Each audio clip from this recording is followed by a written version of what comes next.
Dan akhirnya presiden terbaik yang pernah dimiliki Republik ini, Bapak Presiden Joko Widodo, ya, per besok tanggal 20 Oktober 2024 menyelesaikan masa baktinya terhadap bangsa ini.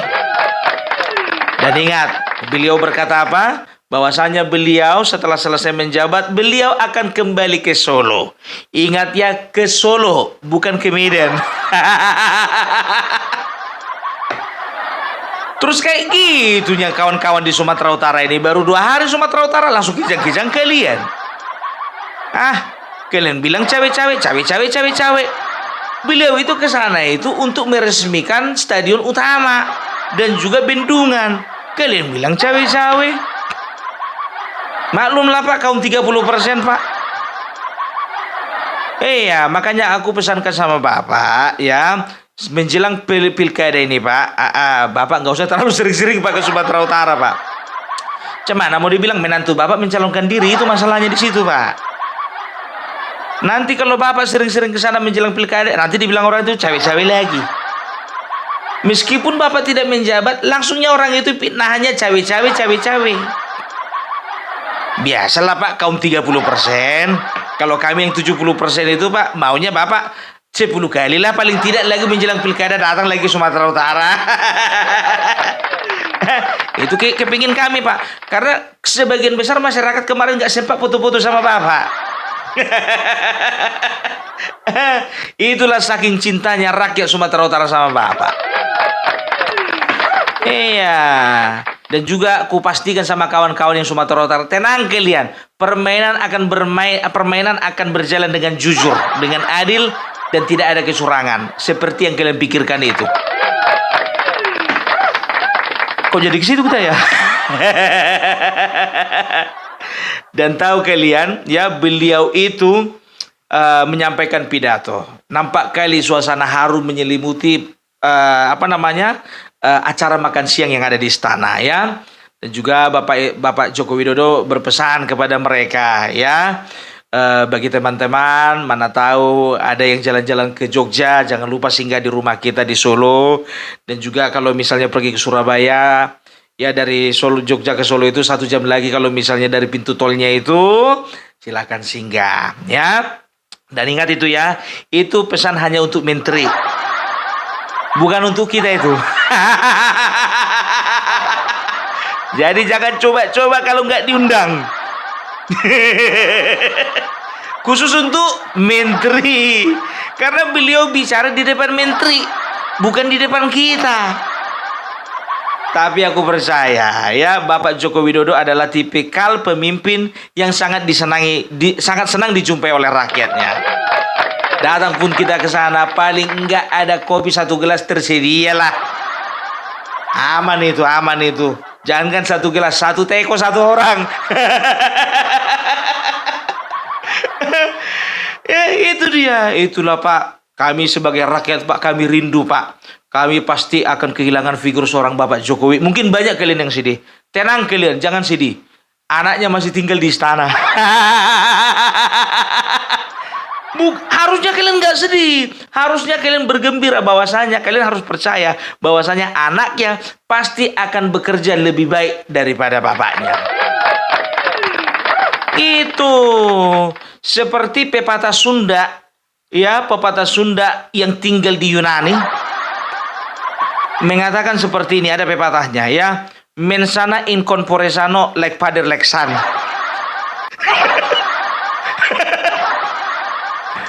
Artinya, yo piye bapakne ya kaya ngono anake.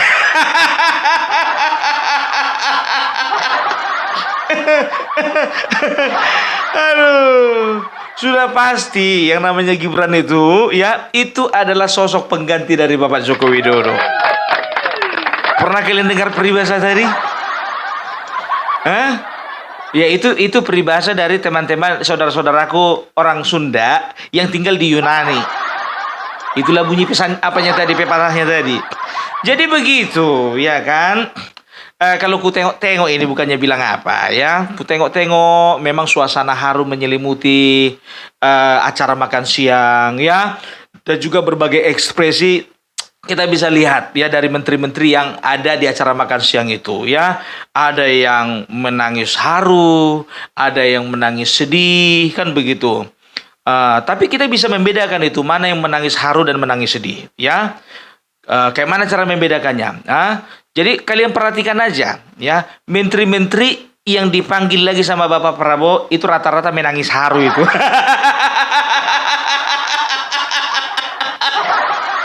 Dan mana menteri-menteri yang nggak dipanggil lagi menangis sedih. Mang Tahil menganggur lagi nih, apa lagi mau dikerjakan? Oh Tuhan, tolong Tuhan. Bercanda. Tapi nampak kan? Nggak usah kalian munafik, nampak kan? Nampak. Aduh. Tapi terima kasih lah kita ya secara secara umum ya, dari hati yang paling dalam kami mewakili rakyat Indonesia mengucapkan terima kasih kepada Bapak Joko Widodo karena sudah memimpin kami selama 10 tahun ini, Pak, di dalam suka dan duka, ya kan? Karena kami tahu nggak gampang untuk memimpin sebuah bangsa yang besar. Itu dia. Apalagi Bapak itu tipikal pemimpin yang terjepit. Lo pemimpin terjepit gimana? Ia terjepit antara kepentingan rakyat dan kepentingan ketua umum.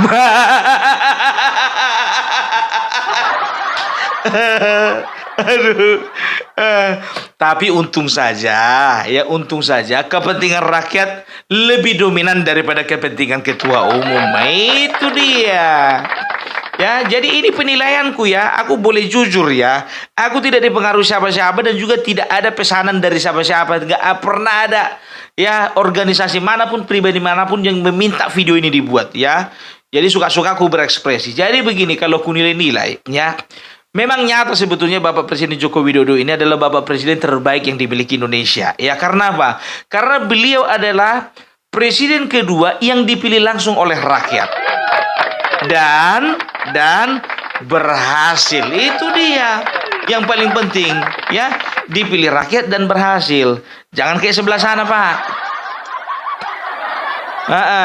Nggak pernah dipilih rakyat secara langsung tapi gayanya selangit. Saya ini presiden, lembaga sana saya yang bikin, lembaga itu saya yang bikin, lembaga ono saya yang bikin. 2 tahunnya dia jadi presiden, kayak udah seolah-olah 2 periode. Sementara Bapak Joko Widodo yang udah 2 periode, perasaan kita kayak baru 2 tahun aja. Kayaknya kurang lama gitu loh, Pak. Tapi itulah konstitusi melarang untuk lebih dari 2 periode ya. Tapi gimana pun juga tingkat kepuasan publik Pak sampai sekarang ini sekitar 80%. Gitu dia. Harus bangga dong kita punya presiden seperti beliau ya. Coba bayangkan waktu COVID kemarin ya, dengan segala daya dan upaya beliau itu ya, bagaimana cara mengantisipasi dan menanggulangi COVID. Bisa dikatakan salah satu negara yang cukup berhasil di dunia untuk menanggulangi COVID dan mengatasi inflasi adalah Indonesia. Iya, serius. Ya, Malaysia tumbang, Singapura tumbang, ya, Yunani, negara Eropa, beberapa negara yang lainnya tumbang. Sri Lanka menjadi negara bankrupt, ya. Harus ke situ kita, ya. Dan juga ku bilang sama kalian ya, Bapak Joko Widodo ini bukannya bilang apa. Bapak Joko Widodo ini ya bisa dikatakan ya presiden yang terlalu sabar gitu. Saking sabarnya aku pun kesal kali ngelihatnya. Udah banyak pemfitnah, banyak pembenci, banyak juga orang-orang yang menjelek-jelekkan pemerintahnya Bapak Jokowi. Tapi Bapak ini selalu dalam kesabaran. Nggak ngerti aku apa banyak gara-gara makan minum jamu ya Pak ya. Kalau memang jamu Pak jawaban supaya bisa sabar, aku mulai besok aku minum jamu Pak.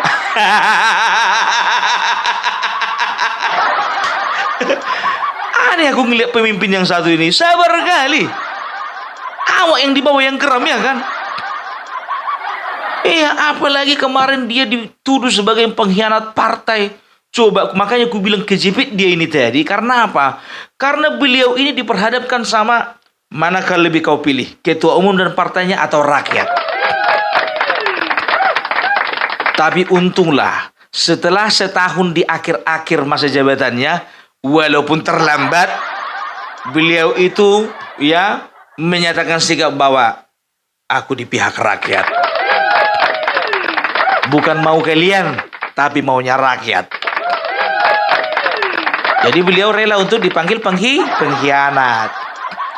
Padahal mereka itu jujur saja aku bilang tidak akan pernah mereka sukses menjadi pemenang di 2014, 2019, termasuk 2024 kalau tidak ada Bapak Joko Widodo. Jadi saling bergantung ya sebetulnya. Nggak ku bilang juga mereka nggak ada jasanya sama Bapak Joko Widodo. Tapi ya figur yang membuat mereka itu besar itu adalah Joko Widodo. Coba bayangkan. Tahun 98 mereka itu terakhir menjadi juara. Menjadi pemenang. Setelah itu apa? Nggak pernah lagi kan? Coba bayangkan. Ya, coba nih. Tahun berapa itu? Tahun 2004. Ya. 2004 waktu itu ketua umum mereka berpasangan dengan Hamzahas melawan SBY, gagal. 2009 begitu juga ketua umum mereka berpasangan dengan Prabowo, tetap gagal. Suara partai mana? Gagal juga. Akhirnya mereka menemukan satu sosok yang luar biasa dari daerah Solo, bukan dari Australia, bukan. Nggak pernah Bapak Joko Widodo ini sekolah di luar negeri, nggak pernah. Sosok yang tangguh, sosok yang rendah hati, sosok pekerja keras, ya lebih banyak tangannya berbicara daripada moncongnya. Ya nggak kayak yang sebelah sana. Ya, jadi itu dia, ya itulah sosok itulah yang menarik perhatian dari partainya ibu sana. Kurasa pun kalau misalnya beliau itu nggak dari partai si merah, contohnya dari si kuning, jujur aja aku bilang yang naik suaranya si kuning bukan si merah. Karena apa? Sudah terlalu lama bangsa ini merindukan sosok pemimpin yang betul-betul merakyat. Dasar kau penjilat kopung katanya. Nggak perlu aku menjilat, aku punya kerja. Ya. Ini jujur aku bilang sama kalian, Opung Parbelak seumur hidup tidak pernah memilih ketika diadakan pemilu. Tapi ketika tahun 2014, mulai dari 2014, begitu tampil sosok Joko Widodo, disitulah aku otomatis memilih dia dan juga memilih PDIP. Gitu loh ya. Setelah itu 2019 begitu juga. Nah 2024 agak melenceng lawak ya kan. Karena apa? Karena aku tegak lurus dengan Bapak Presiden kami Joko Widodo. Gitu. Jadi aku bilang sama kalian, Opung Parbelak bukan satu-satunya orang yang melihat figur. Ya, tapi banyak. Ada sekitar 58%. Berarti itu sekitar 96 juta dari seluruh rakyat Indonesia ya yang melihat figur bahwasanya Bapak Joko Widodo ya itu figurnya lebih besar daripada partai pendukung. Lihat sendiri kan hasilnya kan. Begitu Bapak Joko Widodo bergandengan tangan dengan Bapak Prabowo, maka ada gempuran yang luar biasa. Iya, makanya aku bilang coba bayangkan kalian ya, waktu Joko Widodo lawan Prabowo, ya, perbandingan suaranya itu tipis itu, 55-45 kan begitu. Atau 53-47 kan begitu. Begitu kolaborasi orang itu dua 58. Yang sebelah sana yang bilang-bilang katanya kita menangkan satu putaran 16%. Mananya satu putarannya, pikirku begitu kan. Dan sebelah sana juga sebelah kiri yang megang-megang kunci surga itu katanya. Ya kan, tetap juga 24%. Dikali 2 nggak sanggup juga ya. Itu dia. Jadi terima kasih untuk Bapak Joko Widodo. Selain Bapak sudah menjadi pemimpin terbaik bagi bangsa ini, Bapak Joko Widodo juga sudah memilihkan pemimpin yang terbaik untuk meneruskan Bapak di 5 tahun ke depan. Iya dong, Bapak Prabowo itu salah satu yang membuat aku tertarik dan juga rakyat yang lainnya tertarik. Beliau membawa sebuah visi dan misi keberlanjutan dari pemerintahan Joko Widodo. Gitu dia ya. Mau baik apa? program-program kebijakan dan juga pembangunan IKN beliau akan lanjutkan ya. Jadi nanti aku harapkan sama Bapak Joko Widodo ya, walaupun Bapak nggak menempati gedung Garuda Pak, yang di IKN sana, Istana Garuda, ya paling tidak Bapak sudah melegasikannya lah. Bapak orang yang tepat, memang betul-betul Pak, itu adalah sayap Garuda, cocoklah pemimpinnya juga pemimpin dari Partai Gerindra. Iya dong, makanya harus bangga, ya kan? Ingat ya, hanya Garuda yang mampu terbang tinggi, bukan banteng, bukan kambing, bukan kerbau, bukan sapi. Garuda. Itu dia, makanya Bapak Prabowo akan membawa kita menjadi bangsa yang sejajar dengan negara-negara maju. Apalagi coba, ya, hilirisasi itu akan dilanjutkan. Pembangunan IKN itu akan dilanjutkan. Sektor pertanian juga akan dilanjutkan. Pendidikan diperbaiki. Jujur aja lah Bapak Jokowi, dari semua sektor yang paling kasihan aku ngelihatnya pendidikan. Iya kan, entah apa-apa aja Pak. Tapi untung aja lah diganti cepat-cepat itu sama Bapak Prabowo. Ya. Dan juga ya beliau juga berpesan bahwasanya apa yang baik teruskanlah, apa yang tidak baik diperbaiki. Itu dia. Inilah misi ya, inilah yang perlu diperbaiki nih Pak, Kementerian Pendidikan ini Kak. Itu dia. Tapi Pak, jujur aja Pak, Bapak Basuki Pak, kenapa nggak masuk lagi Pak? Ya kan, Bapak Basuki Hadi Mulyono, ingat bukan cuma Mulyono tapi Hadi Mulyono, ya, Menteri PUPR ya. Kalau aku sih berharap sebetulnya Bapak ini tetap berada di dalam pemerintahan. Tapi kalaupun tidak, ya kan, berarti ada sosok yang lebih baik lagi yang akan menggantikan beliau. Iya, cukuplah udah 10 tahun mengabdi jadi menteri ya kan, luar biasa lah ya. Jadi banyak rezeki Pak sama Bapak Prabowo dan juga Bapak Jokowi dan juga Bapak Basuki dan juga menteri-menteri yang tidak dipanggil lagi ya. Kita doakan masa depan yang terbaik untuk kalian semuanya. Itu dia ya. Jadi kalau dipikir-pikir Pak, bisa dikatakan sudah lewat Pak masa-masa berat itu Pak. Apalagi masa-masa fufu fafa. Jadi terbukti besok dilantik Bapak Presiden dan juga Wakil Presiden di waktu yang bersamaan itulah fufu fafa tenggelam. Jadi itu kami harapkan kepada Bapak Gibran Rakabuming Raka ya, sebagai penerus ya dari Bapak Joko Widodo, berbuatlah yang terbaik. Iya dong. Ya awak lebih tua dari dia, wajar awak nasihat dia walaupun dia Wakil Presiden. Kenapa enggak ya kan? Dari pemerintahan dia di atas, dari umur awak di atas. Masuk kali mau perbela ini siapa kali kau katanya. Masih adik-adikan awaknya itu. Kalau bahasa kampung kami masih adik-adikan awak abang-abangannya. Aduh ya. Jadi kita bisa lihat ya bagaimana memang rakyat cintanya kepada Bapak Joko Widodo ya. Walaupun banyak yang menghina Pak, dibilang apa itu presiden bagi-bagi kaos.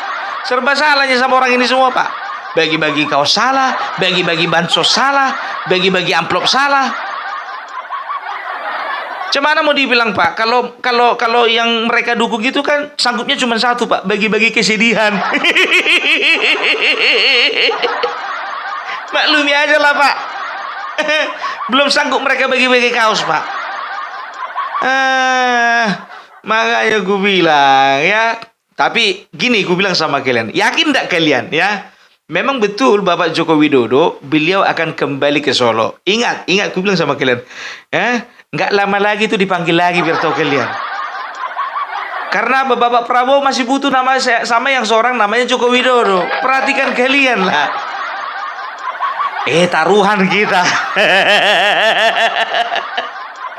Walaupun taruhan itu berdosa, enggak apa-apa lah sekali ini.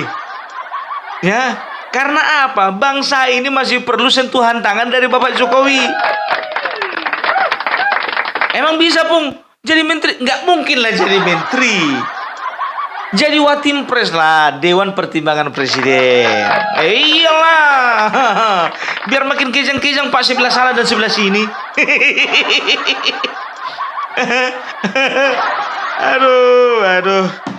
Aduh, nggak ada habisnya memang kalau ngomongin masalah Bapak Joko Widodo ini. Luar biasa. Nggak ada kata-kata yang mampu menggantikan rasa bangga kami terhadap Bapak. Nggak bisa, Pak.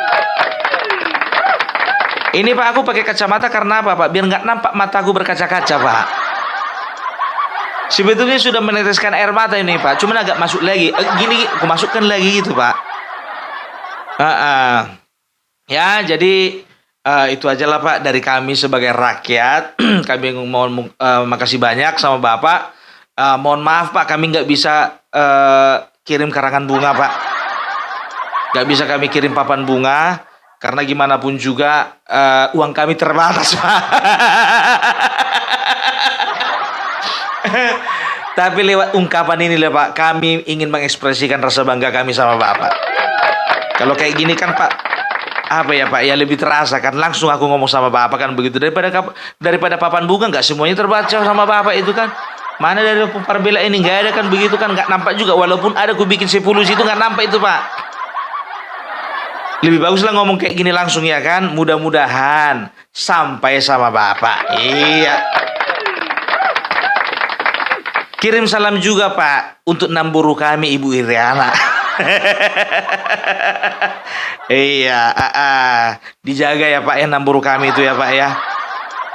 Gimana pun juga ya, beliau bangga memiliki anak menjadi wakil presiden. Kami pun bangga memiliki Laek jadi wakil presiden. Ya kan begitu kalau kami panggil Bapak Amang Boru. Berarti kan anaknya kan Laek kami. Ya, Laek gimana, Laek? Sehat, Laek kan? Gitu dia. Ya, jadi itulah dulu ya dari kami. Dari tadi itulah dulu gak habis-habis. Jadi nggak ada yang terlalu penting sih sebetulnya ya, pokok bahasan. Kalau biasanya kan aku menyampaikan berita-berita terkini kan begitu, Pak. Kalau saat ini aku hanya ingin mencurahkan curahan hati aja lah, Pak. Iya, Pak. Jadi untuk teman-teman ya, bagi kalian yang tidak bisa bikin konten, biarlah kuwakilkan ya. Dari kami segenap 80%, alias ada sekitar hampir 200